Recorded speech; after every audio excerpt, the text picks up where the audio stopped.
I remember years ago, Monisa and I were pulling out of a parking lot at a stoplight onto a 4-lane highway here in Rock Hill.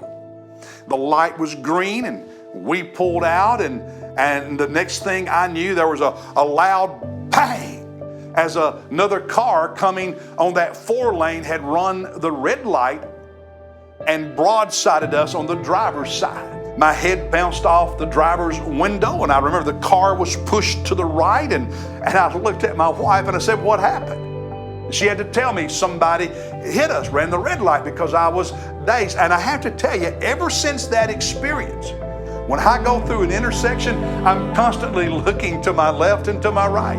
I don't simply trust the lights. I don't trust the other drivers because of that experience. I look right and I look left at every intersection. And I think God is teaching us here, as we live in this present age, we are to keep our eyes open and look at what's coming in our direction, what's trying to ram into us, what's trying to hit us, what's trying to make a wreck of our lives. And the truth is, anything and everything that distracts you from your devotion to Christ, that distracts you from your reverence to God, is like a car getting ready to broadside you and make a mess of your life. Anything that seeks to pull you away from devotion and reverence, anything that seeks to pull you away from living like one who has been declared forgiven and pure and godly because you are in Christ, you need to say no to it. Keep your eyes open and look all around your life and say no. Learn to say no. Learn to deny those things, to avoid those things, to stop those things that pull you from godliness.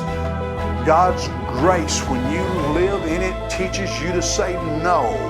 It teaches you to say no to deny worldly desires, worldly passions, worldly lust of this world and culture. You know, this culture often celebrates things that God calls sin. And if you want to know what worldly passions and lust and desires are, look at where God says one thing and the culture says something else. When the culture celebrates something that God condemns, when the culture celebrates something God calls sin, that is a worldly, fleshly passion.